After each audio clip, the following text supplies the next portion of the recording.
আসসালামু আলাইকুম রহমতুল্লাহি ওবরাকাতু।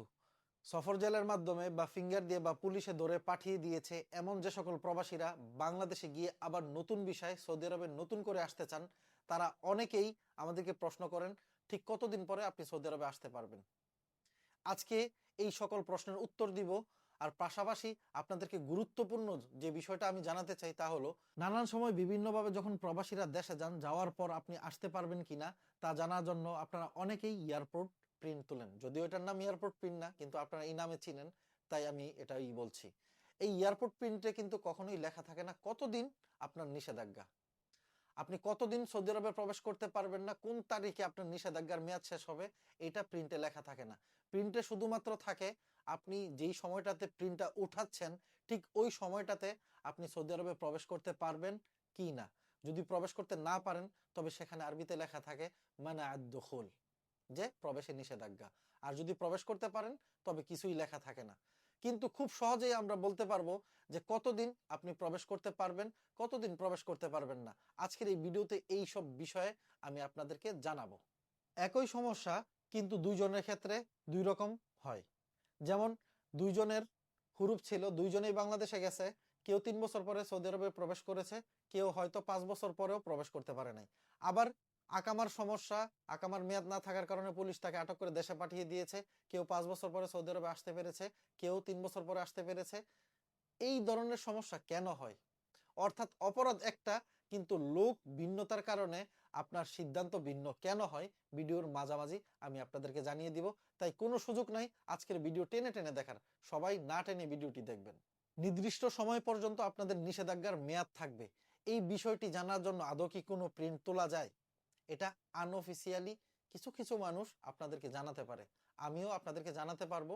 খরচ সাপেক্ষ, আমার সাথে যোগাযোগ করলে আমি আপনাদেরকে বিস্তারিত বলে দিব। এই ভিডিওতে আমি আপনাদেরকে লাইক কমেন্ট শেয়ারের কথা বলবোই না, কারণ এই ভিডিওটি আপনাদের জন্য ইনশাল্লাহ এতই গুরুত্বপূর্ণ হবে যে আপনারা খুশি হয়েই বন্ধুদের জন্য ভিডিওটি শেয়ার করে দিবেন। প্রিয় দর্শক, বাংলাদেশে যে সকল প্রবাসীরা ফিঙ্গার দিয়ে যায় বা সফর জেলের মাধ্যমে যায় তাদের কয়েকটা ভাগ আছে। আমি তাদের নামগুলো আগে বলবো, তারপরে বলে দিব কার কত বছরের নিষেধাজ্ঞা। প্রথম হলো হুরুপপ্রাপ্ত লোক। হুরুপপ্রাপ্ত লোক বাংলাদেশে যেভাবেই যাক, জেল খেটে যাক, এম্বাসির মাধ্যমে যাক, কোনো মক্তব থেকে সে এক্সিট নিয়ে যাক, যেভাবেই যাক না কেন, সে সৌদি আরবে নির্দিষ্ট সময় পর্যন্ত আসতে পারবে না। নির্দিষ্ট সময় কতদিন সেটা একটু পরে বলছি। দ্বিতীয় হলো আকামার মেয়াদ নাই। আকামার যাদের মেয়াদ নাই তারা দুইভাবে বাংলাদেশে যায়। কেউ হয়তো পুলিশের কাছে ধরা দিয়ে যায়, কেউ হয়তো নর্মালি কোনো মক্তবের মাধ্যমে বাংলাদেশে যায়। তারা কতদিন আসতে পারবে না সেটাও জানিয়ে দিব। তৃতীয় হলো ফ্রি ভিসার লোক, যারা নিজের কফিল ছাড়া অন্য কফিলের অধীনে বা অন্য কোনো কোম্পানিতে কাজ করে এবং আপনাকে দেশে পাঠিয়ে দেয়, তবেও নির্দিষ্ট সময় পর্যন্ত আপনি আসতে পারবেন না। তৃতীয় হলো এক পেশার লোক যদি অন্য পেশায় কাজ করে, যেমন আপনার পেশায় লেখা আছে, আপনার মেহনা আকামায় লেখা আছে আমেল মঞ্জিল, আপনি দোকানে কাজ করতেছেন। আপনার আকামায় লেখা আছে হাউস ড্রাইভার, আপনি মার্কেটে কাজ করতেছেন। পুলিশ যদি আপনাকে ধরতে পারে, মক্তবুল আমলের লোক যদি আপনাকে ধরতে পারে, যদি দেশে পাঠিয়ে দেয়, তবেও আপনি আসতে পারবেন না। তারপর হলো ভিক্ষাবৃত্তি। সৌদি আরবে যদি কেউ ভিক্ষা করে, এটা সৌদি আরবের আইনে সবচেয়ে নোংরা একটা কাজ হিসাবে গণ্য করা হয়। এটার জন্য কতদিন আপনাদের নিষেধাজ্ঞা তাও আমি একটু পরে বলে দিচ্ছি। তারপরে হলো রাস্তাঘাটে যদি আপনি কোনো কিছু বিক্রি করেন, ফুটপাতে যদি কোনো কিছু বিক্রি করেন, হতে পারে সবজি বিক্রি করেন, পানি বিক্রি করতে পারে, অনেকেই পানি বিক্রি করে, আরো নানান লোক নানান কিছু বিক্রি করে, এরকম যদি হয় তবেও আপনি সৌদি আরবে প্রবেশ করতে পারবেন না। তারপরে ধরনটা হলো বিনা পারমিটে হজ করা। আপনি যদি পারমিট ছাড়া সৌদি আরবে হজ করেন তবে কিন্তু পুলিশ আপনাকে যদি ধরতে পারে, আপনাকে সাজা দিবে, আপনাকে দেশে পাঠিয়ে দিবে। তারপর হলো সাজাপ্রাপ্ত আসামি।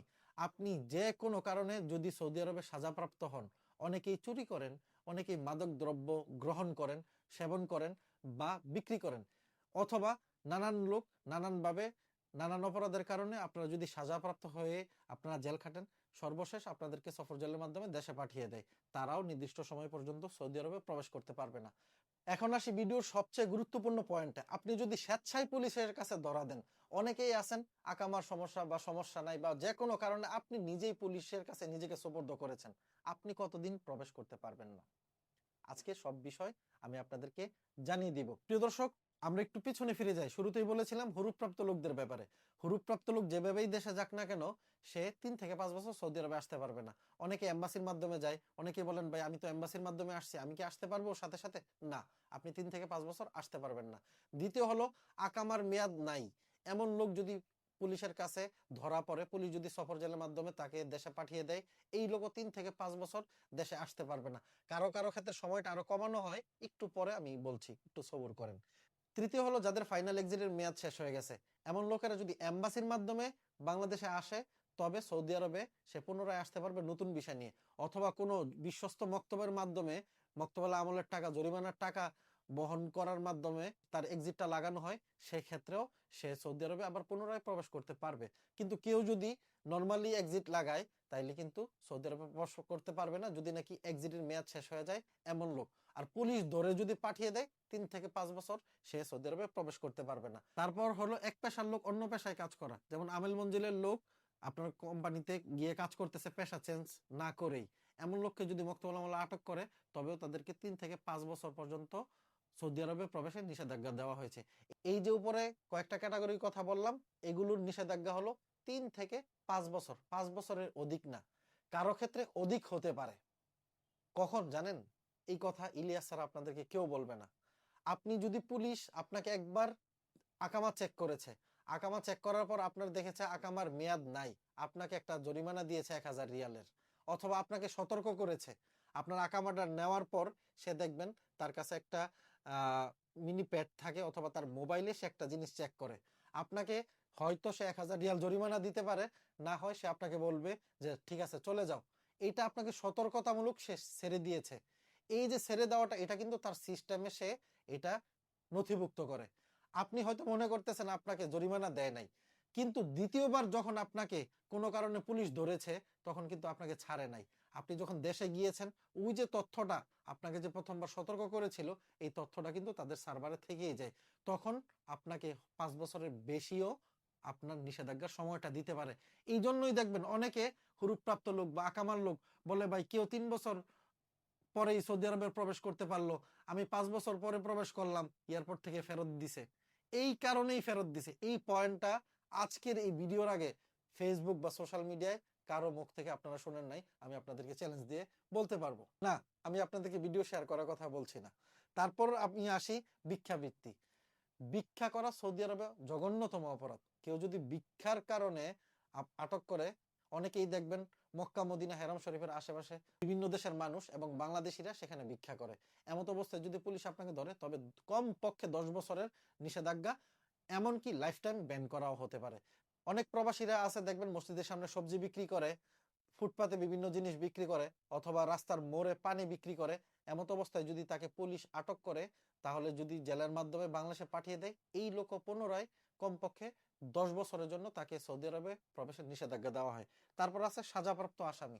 কোনো সাজা খেটে আপনার প্রমাণিত হয়েছে যে আপনি আসলে দোষ করেছেন, যেমন ধরেন চুরি করেছেন, আপনি ছিনতাই করেছেন, মাদক দ্রব্য গ্রহণ করেছেন, বিক্রি করেছেন, এই ধরনের অপরাধের কারণে আপনার কমপক্ষে ১০ বছরের নিষেধাজ্ঞা দিতে পারে, এমনকি লাইফ টাইম ব্যানও করতে পারে সৌদি আরবে প্রবেশের ক্ষেত্রে।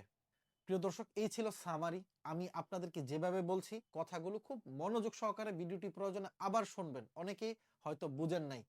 একই অপরাধ এক একজনের ক্ষেত্রে এক এক রকম সিদ্ধান্ত হয়। যেমন হুরুপ্রাপ্ত লোক, সে দেশে গেছে, একজন ৩ বছর পর প্রবেশ করতে পারছে, আরেকজন ৫ বছর পরেও করতে পারে না। কি কারণে? ওই যে জাওয়াদাতের সিস্টেমে ছিল, এই লোককে সতর্ক করা হয়েছে, তারপরেও সে সতর্ক হয় নাই, দ্বিতীয়বার সে পুলিশের কাছে আটক হয়েছে, অথবা তৃতীয়বার সে পুলিশের কাছে আটক হয়েছে। অনেক পুলিশ দেখবেন একবার আপনাকে সতর্ক করে দেয় যে ইয়াল্লা রহ, আপনি মনে করছেন যে পুলিশ তো ছেড়ে দিছে, আমার আর কোনো সমস্যা নাই, আমি এইভাবেই থাকি। না, এভাবে থাকবেন না। আপনার যে এই সতর্ক করার বিষয়টা, পুলিশ তার দায়িত্ব, এটা তার দায়িত্বটা সে নথিভুক্ত করাটাও, রেজিস্টারে রাখাটাও, এটাও তার দায়িত্বের মধ্যে পড়ে। সেটা আপনি আমি খালি চোখে দেখি না, কিন্তু যারা জাওয়াজাতে কাজ করে, সফর জেলে কাজ করে, তাদের সাথে কথা বললে বিষয়টি জানা যায়। আপনি কতদিন সৌদি আরবে প্রবেশ করতে পারবেন না? সৌদি আরবে যারা নতুন বিষয়ে আসতে চান, তারা অনেকেই এয়ারপোর্ট প্রিন্ট আপনারা তোলেন। এয়ারপোর্ট প্রিন্টে লেখা থাকে না কতদিন আপনি সৌদি আরবে প্রবেশ করতে পারবেন না। তাই অনেকেই জানতে চান যে ভাই এটা কি জানার কোনো আর অপশন নাই? এটা কিভাবে জানবেন? এই জিনিসটা বেশিরভাগ মানুষই জানেন না। অনেকেই আছে যারা জানাতে পারেন তাদের মধ্যে আমি একজন। আমি চাইলে এই বিষয়ে আমি আপনাদেরকে হেল্প করতে পারবো। আমি আপনাদেরকে কিভাবে জানাবো সেটা মুখ্য বিষয় না। মুখ্য বিষয় আপনি জানতে পারবেন কতদিন পরে আপনি সৌদি আরবে প্রবেশ করতে পারবেন। অনেকেই আছেন নতুন বিষয়ে সৌদি আরবে আসতে চান, সিদ্ধান্ত নিতে পারতেছেন না, কিভাবে কি করবেন বুঝতে পারতেছেন না। তখন আপনাদের জন্য এই তথ্যটা হয়তো অনেক উপকারে আসবে। ভিডিওটি অবশ্যই আপনাদের ভালো লেগেছে। একটু লম্বা হয়ে গেছে ভিডিওটা আপনাদেরকে বোঝানোর স্বার্থে। কেউ যদি না বুঝে থাকেন প্রশ্ন করবেন, কমেন্ট করবেন।